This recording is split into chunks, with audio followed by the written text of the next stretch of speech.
नमस्ते बच्चों, आज हम 7th क्लास में पाठ 2 प्रायश्चित नामक पाठ पढ़ने जा रहे हैं। कृपया आप लोग शांति बनाए रखें।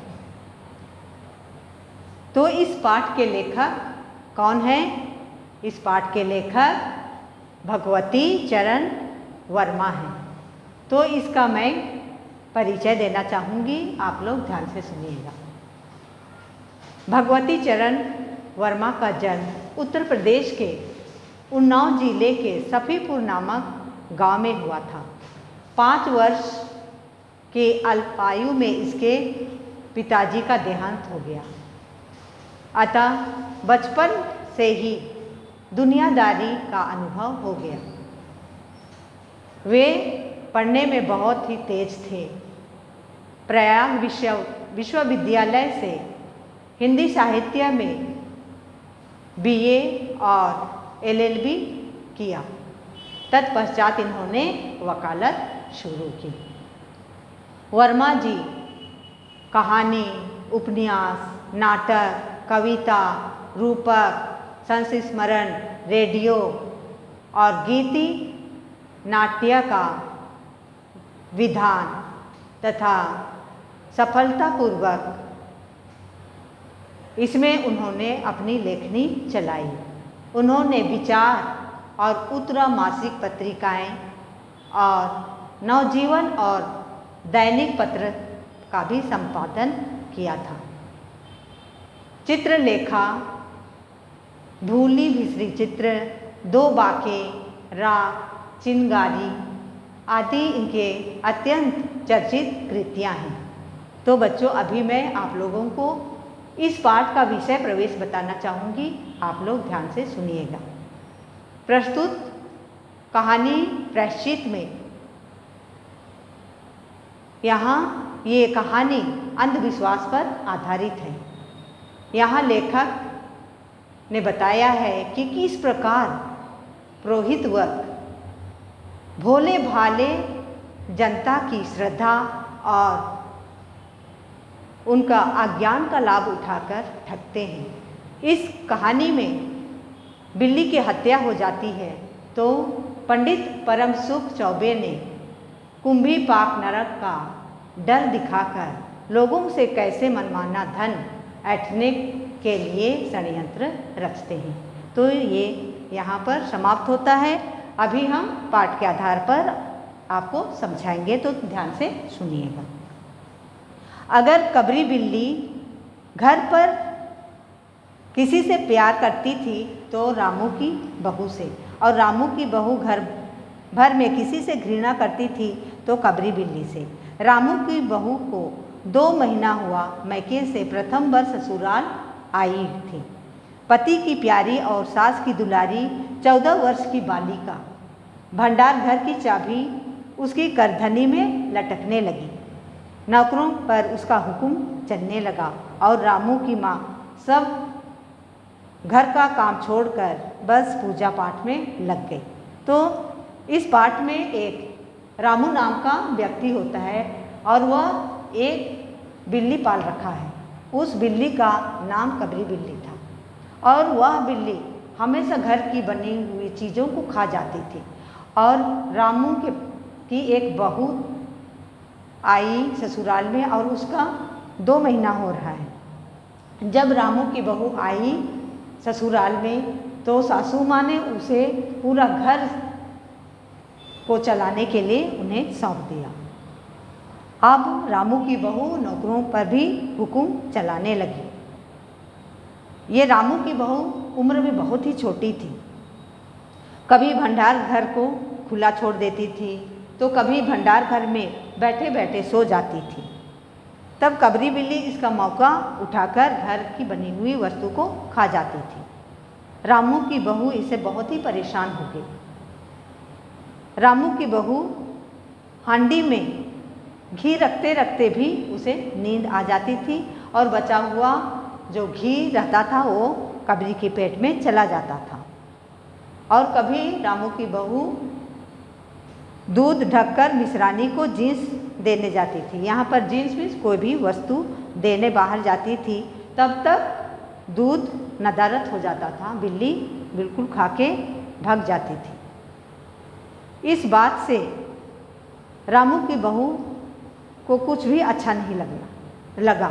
घर भर में वह बहुत ही परेशान हो गई और एक दिन उसने रबड़ी भी बनाई थी, उसे भी वो पूरा चट कर डाला। बाजार से मलाई आई थी और उसे भी ये कबरी बिल्ली ने खाकर गायब हो गई। इस प्रकार से रोज़ का ये कबरी बिल्ली का ये हरकतें देख कर उसको सहा नहीं गया। फिर उसने इसको फांसने के लिए सोचा और उसने कटघरा ले आया और उसमें बिल्ली के स्वादिष्ट भोजन भी उसमें रख दी। किंतु बिल्ली भी बहुत चालाक है, वह बहुत सतर्क हो गई और जब रामू की बहू नहीं होती थी तभी वह खाने की वस्तु खाकर चली जाती थी। अब तो बिल्ली का हौसला भी बढ़ गया। उसके इस हौसले पर बहू का घर में रहना मुश्किल हो गया और वह सोचने लगी कि या तो मैं रहूँगी इस घर में या कबरी बिल्ली रहेगी। फिर उसने इसे मार डालने के लिए एक उपाय सोचा उसे। फिर उसने रात भर सोची कि इसको क्या किया जाए। फिर सुबह जब उठी तो कबरी बिल्ली देहरी पर, दरवाजे की देहरी पर बैठे बैठे इसको बड़े प्रेम से देख रही थी। तब बहू ने उसे देखा, फिर उसने सोचा, फिर सोच के उसने जैसे ही उठने के लिए शुरू की, कबरी बिल्ली बहू को देखकर भाग गई। फिर रामू की बहू ने देहरी पर कटोरे से भरे दूध को रख दिया और पाटा लाने वो चली गई। तब तक कबरी बिल्ली उस कटोरे में जुट गई दूध पीने के लिए। फिर पीछे से बहू पाटा लेकर आई और पूरे बलपूर्वक कबरी बिल्ली के ऊपर पाटा पटक दी। कबरी ना हिली ना डुली, ना चीखी ना चिल्लाई, एकदम उलट गई। पाटा की आवाज़ सुनकर पड़ोसी लोग आ गए। माहरी अपना झाड़ू को छोड़कर आ गई। मिसरानी रसोई छोड़कर आ गई और सासू माँ पूजा पाठ कर रही थी, वो छोड़कर घटना स्थल पर आ गई। और आप जानते हो औरतों की बात, वे वहाँ पर तो प्रश्नों की बौछार आ गई और बेचारी बहू अपराधी की तरह सिर झुकाए खड़ी हुई और सबने बोला कि ये तो बहुत बुरा हुआ, ये बहुत बड़ा पाप है, इसके लिए पंडित बुलाना पड़ेगा। दुनिया भर का सब बोलने लगे। फिर मिसरानी ने कहा कि जल्दी पंडित को बुलाओ। तो सासू माँ ने कहा कि जल्दी बुलाओ, ये कुछ किया जाए क्योंकि ये बहुत बड़ा पाप है और इस पाप के कारण किसी के घर में अब रसोई भी नहीं बनना है।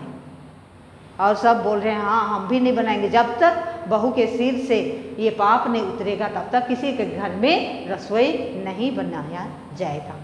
तो इस प्रकार से बातें हुई। फिर जाके पंडित को बुला के ले आए। पंडित ने इसके बारे में बताया कि ये बहुत बड़ा पाप है, या तो बिल्ली का हत्या तो मनुष्य की हत्या के बराबर है, तो इसके लिए तो प्रायश्चित करना पड़ेगा, है ना। तो फिर रामू की माँ ने कहा कि इसके लिए क्या क्या सामग्री चाहिए पूजा पाठ करने के लिए। तो पंडित परम सुख ने कहा कि इसके लिए 11 तोले सोना चाहिए और दान के लिए 10 मन गेहूँ, 5 मन चना, 5 मन जौ, मन भर दाल और मन भर चावल, 4 पसेरे घी आदि सामग्रियाँ लगेगी। इन सामग्रियों को सुनकर रामू की माँ को रुआसी आ गया। तो परम सुख बोले कि अगर आप नहीं देना चाहते हो तो मैं इसके लिए मैं क्या कर सकता हूँ, मैं चला। तो नहीं, आप जो नाचना या नचाना चाहोगे तो नाचना तो पड़ेगा ही।